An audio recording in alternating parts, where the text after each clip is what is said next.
بسم اللہ الرحمن الرحیم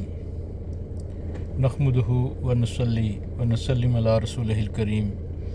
اما بعد فاعوذ باللہ من الشیطان الرجیم بسم اللہ الرحمن الرحیم۔ ایک دفعہ آقا علیہ الصلاۃ والسلام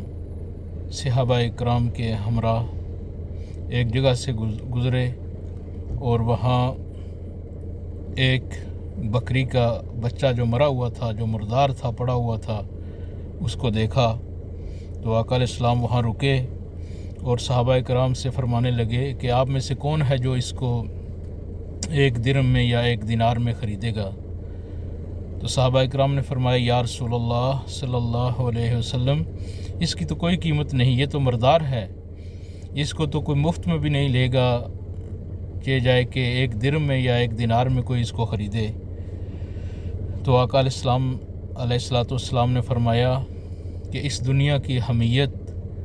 اللہ کی بارگاہ میں، اللہ کے آگے اس مردار سے بھی کم ہے، اور اگر اللہ کی نگاہ میں اس دنیا کی کوئی قدر و قیمت ہوتی، کوئی منزلت ہوتی، تو اللہ کریم کسی کافر کو ایک گھونٹ پانی تک نہیں مہیا کرتا۔ تو معزز سامعین و حاضرین، اس حدیث پاک سے جو مفہوم ہمیں سمجھ میں آتا ہے وہ یہ کہ یہ دنیا ہے جہاں ہم رہ رہے ہیں، اور اسی دنیا کی محبت ہم پر اتنی غالب اور اتنی حاوی ہوتی ہے کہ جو ہمیں اللہ کے ذکر سے دور رکھتی ہے، اللہ کی عبادت سے دور رکھتی ہے، طہارت سے، تقوی سے، پرہیزگاری سے، سچائی سے اور ہر خیر کے کام سے یہی دنیا ہمیں دور رکھتی ہے۔ اور ہم اس دنیا میں اتنے مگن ہیں، اتنے مدہوش ہیں کہ ہمیں پھر ایک دوسرے کے جو حقوق ہیں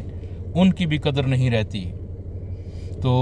اس دنیا کے لیے ہم مارے پھرتے ہیں جس کی قدر و منزلت اللہ کی بارگاہ میں ایک مردار سے بھی کم ہے۔ تو ہمیں سوچنا چاہیے کہ ہم کب تک اس دنیا میں رہیں گے، آخر ہمیں جانا ہے۔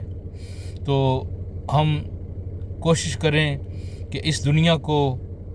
جیسے مردار سے آدمی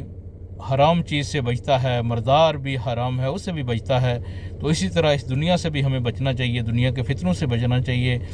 ایک دوسرے کے جو حقوق ہیں ان کو پورا کرنا چاہیے، کسی کی حق تلفی نہیں کرنی چاہیے، کسی کو برا بھلا نہیں کہنا چاہیے، اگر کہے تو اچھا کہے، اگر اچھی بات کہنے کو نہیں تو زبان کو آدمی خاموش رکھے، کسی کا حق نہیں مارے، کسی کی حق تلفی نہیں کرے۔ اور ہم دیکھتے ہیں کہ اسی دنیا کے لیے، اسی دنیا کی جاؤ منصب اور ہوس اور لالچ کے لیے ہم ایک دوسرے کو سے بات تک نہیں کرتے، ناراض ہو جاتے ہیں اور نہ حق لوگوں کا حق مارتے ہیں۔ اور اس دنیا، جو دنیا فانی ہے، جو فنا ہے اور جس کی اللہ کی بارگاہ میں کوئی قدر و منزلت ہی نہیں، اس کی فقط یہی قدر و منزلت ہے کہ یہاں کثرت سے اللہ کا ذکر کیا جائے۔ تو ہمیں اللہ کریم نے مسلمان بنایا، مسلمان کے گھروں میں بھیجا اور اپنے محبوب صلی اللہ علیہ وآلہ وسلم کی امت میں پیدا کیا، تو ہمیں کوشش کرنی چاہیے کہ اس دنیا کی خاطر کسی کے ساتھ آدمی دھوکہ نہیں کرے، کسی کی حق تلفی نہیں کرے، کہ اس دنیا نے آخر مٹنا ہے، اس نے ختم ہونا ہے، اور ہمیشہ کی دنیا آنے والی ہے جہاں ہمیشہ انسان زندہ رہے گا، اس کو وہاں نہ کوئی غم ہوگا، نہ کوئی فکر ہوگا، نہ کوئی فاقہ ہوگا، وہاں اللہ ہوگا، اللہ کا رسول اور نیک مقربین انبیاء رسول اعظام اور مقرب بندے ہوں گے، اور ان کی سنگت ہوگی، ان کی صحبت ہوگی، ان کی معیت ہوگی۔ اللہ کریم